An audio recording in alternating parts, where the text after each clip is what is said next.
Esto es Rumbo a las Urnas. De cara a las elecciones del 3 de noviembre, vamos a conversar a continuación con el candidato a la gobernación por el partido Proyecto Dignidad. Él es el doctor César Vázquez. Gracias por estar con nosotros. Gracias por la invitación. Vamos a comenzar con la salud y en este aspecto quisiéramos conocer de usted prevalecer en las elecciones del próximo 3 de noviembre. Estará heredando a un Puerto Rico con unas circunstancias muy particulares, especialmente lo que tiene que ver con el COVID-19.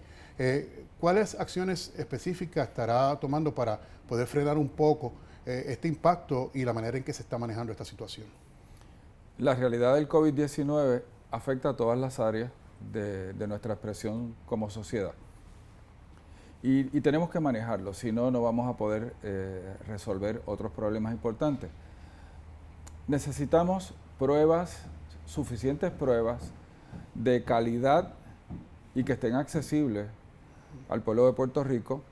Una de las áreas que tenemos que explorar es que algunas de esas pruebas se puedan producir en Puerto Rico. Necesitamos un sistema de información actualizado y confiable a no más de 72 horas para nosotros saber dónde realmente estamos. Necesitamos y vamos a buscar que se fortalezca el sistema de rastreo de contactos de contagiados, que en este momento está en ciernes, necesita más presupuesto, más personal y bien importante, un sistema de educación al pueblo de Puerto Rico. Y aquí quiero señalar algo sencillo. Los jóvenes asumen que ellos no están a riesgo. Y es importante que sepan que aunque no están a tanto riesgo de morir, sí están a riesgo de sufrir daño permanente para toda la vida, pulmonar, neurológico y cardíaco. Así que hay que establecer una campaña de educación para llegar al pueblo con información importante para que el pueblo decida cómo actuar. Aparte de eso, tenemos que trabajar con un sistema de salud que tiene problemas serios y tenemos que redirigir el presupuesto y el personal de ese departamento de salud. Tenemos que enfrentar la epidemia de obesidad que hay en nuestros niños. Eso es un problema a corto y a largo plazo, pero es un problema que no solamente se resuelve con medicina, se resuelve con ejercicio, se resuelve con buena alimentación. Tenemos que restablecer el programa de salud escolar en todas las escuelas. Claro. Ya cuando trabajamos con adultos, entonces tenemos que tocar temas puntuales como lo es la diabetes. Tenemos una incidencia enorme de diabetes y eso es un área donde Puerto Rico tiene que manejar en su manejo de la salud pública, porque lo más efectivo en salud pública es la salud preventiva. Y en esa área Puerto Rico todavía tiene que mejorar en muchos aspectos. Y en ese sentido, reconociendo, por ejemplo, que hay más de 1 millón de personas con el plan gubernamental, lo que se conoce como plan vital, sabemos que esto va en aumento porque el COVID así lo ha provocado. ¿Cómo usted enfrentaría la parte para manejar la situación, verdad, de esta índole, pero también la parte económica, porque esto hay que financiarlo? Claro, una de las cosas que necesitamos primero es generar ahorros buscando eficiencias en el funcionamiento del plan vital. Eso implica probablemente tener un pagador único y no diferentes planes de salud administrando pequeños pedazos del plan. Tenemos que buscar paridad en fondos federales. En este momento llevamos 3 años donde el gobierno federal nos financia el 100% de los fondos de Medicaid y eso no debe disminuir, debe mejorar. Necesitamos acceder a programas que disminuyan el costo de medicamentos para pacientes de Medicaid que están disponibles en Estados Unidos, pero no en Puerto Rico. Claro. Y un área que yo entiendo que es bien importante es poder disminuir el costo de los medicamentos, probablemente negociando directamente con las farmacéuticas para poder pasarle ese ahorro al paciente y generando economías, poder acomodar toda la gente que necesita el servicio. Hay un aspecto que estamos investigando con la gente que gana demasiado para cualificar, pero no gana suficiente para tener un plan médico privado. y ahí estamos pensando crear una escala de aportaciones que, aunque no pagan el plan, pero por lo menos disminuyen el costo para el gobierno de Puerto Rico y de esa manera hacer los servicios de salud más accesibles. Pero es un reto. Claro. Me gustaría entonces pasar al tema de economía. Sabemos que la misma se ha visto sacudida a nivel mundial y en Puerto Rico pues también, ¿verdad? A raíz del COVID y a raíz de la pandemia. ¿Cómo va a lidiar con los efectos en Puerto Rico, considerando tanto el aspecto del desempleo como el cierre de los negocios? En la ciudad de Nueva York se espera que un 30% de los negocios no vuelvan a abrir después de la pandemia del COVID. En Puerto Rico pudiéramos estar ahí o un poco más, pero para eso hay que actuar desde ahora. En este momento, el dinero más accesible a la economía de Puerto Rico son los fondos federales marcados para la reconstrucción de Puerto Rico. Así que el esfuerzo primario del gobierno que entre, de mi gobierno en el próximo enero, es la liberalización de los fondos para la reconstrucción de Puerto Rico. Eso implica lograr que a Puerto Rico se mueva un alto funcionario del Departamento de Vivienda, particularmente de la división de CDBG de Estados Unidos, para que nos sirva de enlace, pero para que también nos sirva de asesor en el cumplimiento de los requisitos para que los fondos se liberen y en el establecimiento de un programa para asegurarnos que se cumpla con esos requisitos, un programa de fiscalización. Vamos a mirar el Departamento de Vivienda de Puerto Rico en su función del manejo de todos estos fondos. Vamos a mirar la Oficina Central de Recuperación, Reconstrucción y Resiliencia, que también son los que están manejando los fondos. Y vamos a hacer lo que llamamos reingeniería de gobierno. Vamos a traer más presupuesto, más personal, para que estas oficinas puedan acelerar esto.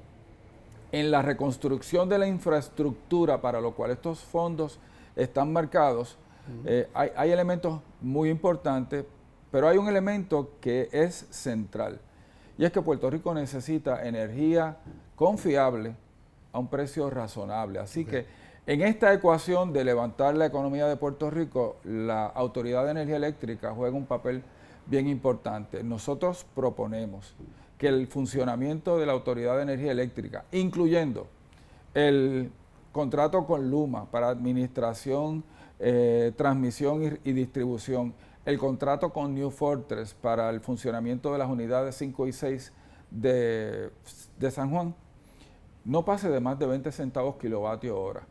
Y que toda nueva tecnología, particularmente de energía renovable, que es importante y que tenemos que aumentar la participación de ese sector, sencillamente abone a un aumento en la eficiencia y a una disminución de costo. Y que el pago de la deuda de energía eléctrica no pase de 3 centavos kilovatio hora. Al final del día, no más de 23 centavos kilovatio hora. Y si no tenemos energía a un precio razonable, confiable, no solamente va a ser el abonado residencial, va a ser todos los pequeños y medianos empresarios, y vamos a tener un obstáculo para poder traer nuevas empresas a Puerto Rico. Ya que habla de pago de deuda, inmediatamente va a venir a nuestra mente pues la Junta de Supervisión Fiscal. ¿Usted se reuniría con ellos, establecería, o cuál sería el paso a seguir? La Junta de Supervisión Fiscal es un hecho de la vida. Están ahí, tenemos que trabajar con ellos. Lo peor que podemos hacer es tener una actitud hostil. Pero tener una actitud de cooperación no significa estar de acuerdo con todo lo que hagan o con todo lo que digan. La realidad es que necesitamos evidencia para sustentar cualquier posición nuestra o cualquier posición de ellos. Sí, la Junta de Supervisión Fiscal establece unos límites al dinero que tenemos disponible, pero quien establece cómo se usa ese dinero es el gobierno de Puerto Rico. De hecho, el gobierno de Puerto Rico no tiene acceso directo al tribunal. Es la Junta la que representa al gobierno de Puerto Rico en los pleitos en el tribunal, y eso es un obstáculo que tenemos, pero sí podemos ir al Congreso, que es el que gobierna la Junta, para presentarle, ¿verdad?, nuestros reclamos. Hay cosas que podemos hacer. Y lo más importante es que el dinero que tenemos para utilizar, lo utilicemos eficientemente que podamos romper el ciclo de la mala administración y de la corrupción que nos ha plagado por los últimos 30 años, porque el mismo dinero usado de la manera correcta va a tener más beneficio para el pueblo de Puerto Rico. Amigos, nosotros continuamos dialogando con el candidato a la gobernación por el partido Proyecto Dignidad, el doctor César Vázquez, y en esta ocasión queremos tocar el tema de la educación y la pregunta sería la manera de despolitizar este sistema que ha sido también un elemento controversial. ¿Tiene usted alguna propuesta para lograrlo? Bueno, la realidad es que no solamente el Departamento de Educación, sino todas las agencias de Puerto Rico han sido politizadas por los que nos han gobernado. Esa es la realidad. Monda y Lironda. La única manera de uno romper ese ciclo es que los dos pierdan. Que llegue otro gobierno que le permita al empleado público poder ser juzgado por su ejecutoria y por su capacidad y no por su afiliación político-partidista.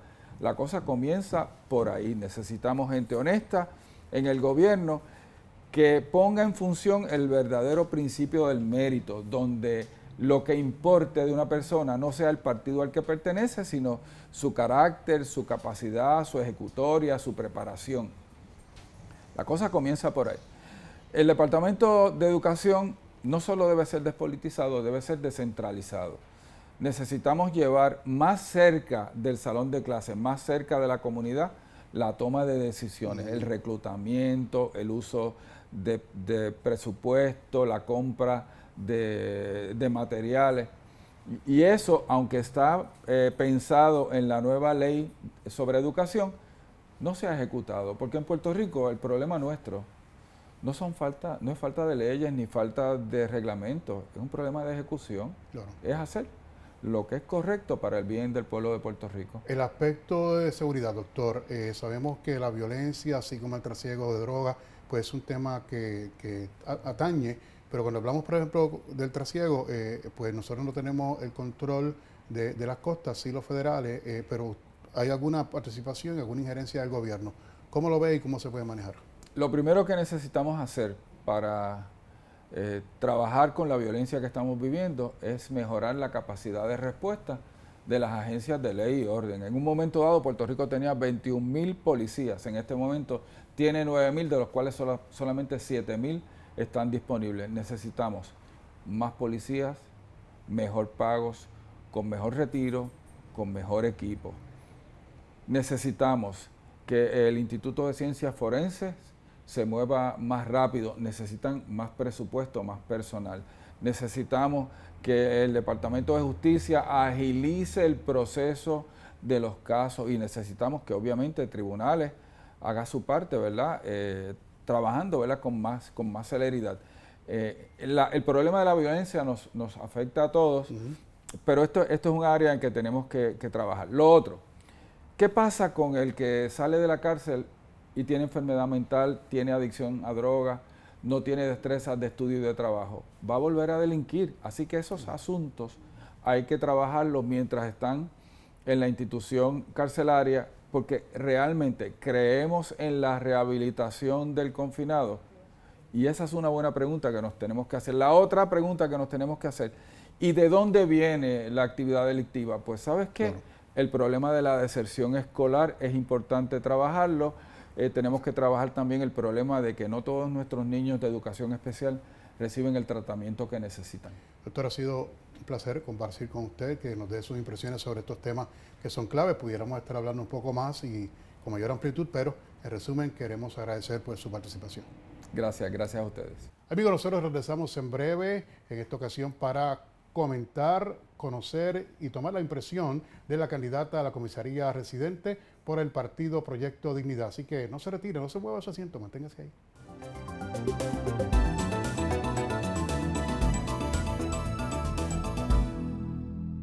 De regreso a rumbo a las urnas. Ya de cara a este próximo 3 de noviembre, día de las elecciones generales, vamos a continuación a conversar con la candidata a comisionada residente por Proyecto Dignidad. En este caso hablamos de la licenciada Ada Nora Enrique y que nos va a brindar de inmediato información relacionada a 4 aspectos principales. Estamos hablando del área de salud, la economía, la educación y también la seguridad. ¿Qué tal si vamos a iniciar con la salud? De usted, licenciada, a prevalecer en las elecciones de su partido, estará heredando un Puerto Rico sumido en serios problemas con el agravante, ¿no?, del COVID-19. ¿Qué medidas específicas estaría tomando para frenar allá en Washington la propagación de este virus aquí en la isla? Es una realidad que nosotros estamos experimentando esta dificultad tan grande de cara al COVID y que se han aumentado la demanda por servicios médicos. Así que una de las cosas que es sumamente importante hacer es poder identificar fondos del Medicaid dirigidos a suplementar los ingresos de personas que están bajo los niveles de pobreza y necesitan estos servicios. Tenemos que trabajar en principio con la deficiencia que tenemos de haber perdido $1 billón en el Medicaid. No obstante, lo cierto es que la necesidad sigue estando vigente. No solamente eso, sino que también en este tiempo, a causa del COVID, se ha incrementado la demanda por servicios de salud mental. Y eso es un área que en Puerto Rico sabemos que durante años se ha deteriorado esa condición sin atención. Una de las cosas que queremos hacer también es asistir a agencias y a personas del tercer sector a poder identificar fondos federales de tal manera que podamos proveer mayores recursos a las personas y a las comunidades para ser atendidos, que no solamente se concentre desde el gobierno, sino que también tendremos empoderados a las comunidades en ese sentido. Necesitamos atender la condición de salud. Y una tercera cosa que quiero hacer definitivamente es buscar que se igualen los beneficios que recibimos en la área de salud, ¿verdad?, pues los ciudadanos de Puerto Rico, sin importar que seamos territorios, que nos traten de igual manera. En Puerto Rico, tomando en cuenta esto, hay en el plan de salud, por ejemplo, en el plan vital, más de 1 millón de personas. Con la pandemia, ese número de alguna manera pues podría estar aumentando y afectando pues también de manera económica. ¿Cómo usted estaría trabajando el asunto también allá en la capital federal para poder pagar, ¿verdad?, y financiar, porque estamos hablando de algo costoso, el sistema público de salud? ¿Cómo lo haría? Bueno, definitivamente nosotros tenemos que empezar a buscar alternativas para hacer un tipo de pareo. No solamente es que nosotros vamos a hacer desde Washington, sino también a nivel local, que va a requerir la cooperación de la persona que esté en la posición de gobierno. Cómo nosotros podemos conseguir que los servicios no solamente sean más accesibles, sino permitirle a las personas que necesitan esos servicios poder identificar los doctores de su preferencia. Porque muchas veces esa es la dificultad que tenemos en este tiempo, que tiene que ser un grupo específico de médicos, a veces no es la persona experta en el área de necesidad que tú tienes, y necesitamos devolverle a la ciudadanía esa capacidad de poder tener una demanda y tener un servicio. Así que vamos a buscar esos suplementos, pero también a hacer medidas que puedan agilizar ese intercambio entre los pacientes y los doctores, versus lo que tenemos actualmente, que es una injerencia y una intervención constante de las aseguradoras. El aspecto económico es otro área que quisiéramos compartir con usted y que usted nos dijera, y quisiéramos reconocer primero que la economía mundial pues está impactada con todo lo que ha pasado a nivel de la pandemia. ¿Cómo va a lidiar con sus efectos en Puerto Rico, como el aumento, por ejemplo, en el área de desempleo y también el cierre de negocios? Bueno, nosotros tenemos que empezar a sembrar en nuestra economía de una manera estructurada. Una de las cosas que nosotros queremos hacer es insertar a Puerto Rico dentro del Plan Nacional de Infraestructura. Y a lo mejor te preguntas de momento, ¿pero por qué me está hablando de infraestructura si yo estoy hablando de economía? Bueno, porque entendemos que si tenemos una infraestructura más estable, podemos entonces desarrollar distintos negocios de una manera estable. Para empezar, por dar un ejemplo, en el área sur de Puerto Rico tenemos pueblos que no tienen su servicio de agua los 30 días del mes. Nosotros queremos que dentro de ese plan nosotros poder ubicar esos fondos para empezar a tratar pozos. Hay muchos de nuestros pueblos que tienen pozos, ¿verdad?, de agua, que pueden permitir que las comunidades tengan este servicio y no se le han dado mantenimiento por años. Nosotros queremos habilitar eso. Queremos también insertar dentro de ese plan de infraestructura lo que sería el transporte entre Vieques y Culebra, que es un problema que se ha hablado de años, pero en el caso de nosotros tenemos un peso mayor con relación a la ciudadanía de Vieques y Culebra, no solamente en el aspecto que esto nos puede traer en el aspecto de turismo, ¿verdad? Pero también cuando vemos que, por ejemplo, ellos no pueden acceder a los servicios inmediatos, los servicios médicos, pensamos que también es un asunto de seguridad. ¿Y qué nos proponemos con esto? Que nosotros poder habilitar, por ejemplo, el puerto de Roosevelt Road, que se ha hablado durante muchos años, pero nosotros lo tenemos con este peso por la integridad de estas personas, de nuestros hermanos, que nosotros hablamos de que nos traten igual en Washington, pero tienen un trato desventajoso por décadas. Entonces eso le puede añadir a lo que es la economía en el área de turismo. Igual manera nosotros queremos poder inyectar fondos y hacer alianzas con compañías, agencias federales y también de otros países para nosotros poder tener dentro de el Departamento de la Policía una unidad especializada que antes era la Policía de Turismo y era bilingüe, pero queremos que sea multilingüe. Porque eso nos puede ayudar también a trabajar con otras entidades, con otros países, con lo que tiene que ver el trasiego de drogas y otro tipo de problemática que también podría añadir a nuestra economía. Creemos que si tenemos un Puerto Rico más autosustentable, podemos lograrlo. Y finalmente quiero mencionar, en el área de infraestructura, hablando de aguas, Puerto Rico procesa del agua que procesa, alrededor de 48 al 63% de esa agua la perdemos. Por eso es que estoy hablando de infraestructura de agua, ¿verdad? Que al principio no lo mencioné, pero nosotros tenemos que trabajar con eso. En el área de la zona metropolitana se espera que nosotros tengamos una deficiencia del agua que se necesita a finales de este año. Así que no estamos hablando de algo remoto, sino de algo que definitivamente requiere una atención inmediata. Y finalmente tenemos una oficina, o queremos poner una oficina que se llama Acceso Federal para Ti. Y esa va a estar precisamente dirigida a ayudar a los pequeños y a los medianos comerciantes a poder acceder a estos fondos federales que muchas veces no saben cómo completar los requisitos, cuáles son los lineamientos. Queremos estar con ellos para mentorearlos, pero no solamente a ellos, también a los universitarios, porque hay muchos universitarios que empiezan haciendo investigaciones, nuevas ideas, ¿verdad? Nuevos descubrimientos, y nosotros queremos facilitarle a través de esa agencia la capacidad de identificar subvenciones, otro tipo de fondos y estar mano a mano con ellos. Entendemos que eso va a ayudar también al agricultor que necesita. Tenemos distintos grants disponibles que no se logra, ¿verdad?, accederlos por falta de ese recurso. Así que creemos que eso va a inyectar de alguna manera nuestra economía. Había una pregunta que tenía a continuación, pero prácticamente en lo que nos ha indicado, y era pues cómo estaría el desarrollo económico pues a largo plazo en ese contexto actual de la incertidumbre, pero prácticamente con las propuestas que nos ha indicado nos ha respondido. Pero hay una segunda pregunta, y es: ¿se sentará usted a negociar con la Junta de Supervisión Fiscal y Administración Financiera para Puerto Rico? ¿Y cuál será su posición, verdad, en torno al pleito de quiebra ante la jueza federal Laura Taylor Swain? Bueno, una de las cosas que me gustaría hacer mucho es despedir a la Junta de Supervisión Fiscal. Y cuando digo despedirla, me gustaría mucho que en Puerto Rico pudiéramos llegar a tener una administración sana, porque entiendo que la existencia de la Junta de Supervisión Fiscal precisamente es porque las personas que nos han administrado no han tenido un presupuesto balanceado.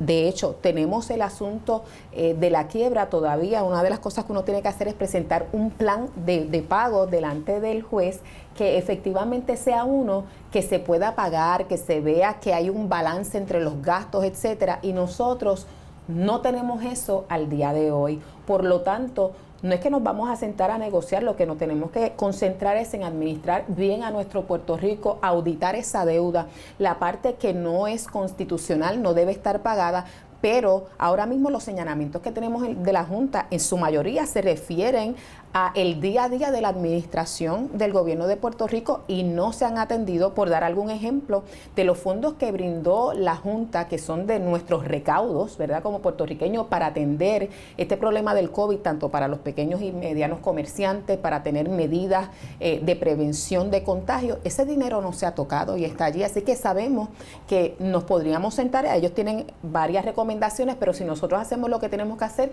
la Junta sería académica.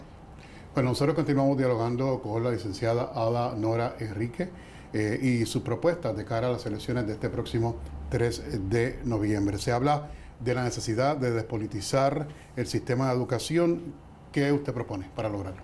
Bueno, tenemos un síndico ahora mismo, un síndico de educación. Definitivamente tenemos que entender que a Puerto Rico se asignan $4 billones anuales para servir a nuestra matrícula. En el momento en que se empezaron a separar estos fondos, nuestra matrícula era de alrededor de 700,000 estudiantes. Hoy día no alcanzan los 300,000 estudiantes, así que sabemos que sí existen los fondos necesarios para administrar bien. Yo vengo de un sistema de educación pública que nos sirvió bien. Ahora mismo no solamente se han olvidado de sentarse con los padres, los maestros, los estudiantes, a atender de cara a la pandemia una situación totalmente nueva, cómo nosotros la podemos resolver, porque pienso, David, que no hay una sola solución que podamos aplicar a todo el mundo, porque la matrícula, ¿verdad? Las necesidades son distintas. Por ejemplo, tenemos una matrícula de diversidad funcional y del programa de educación especial que requiere no solamente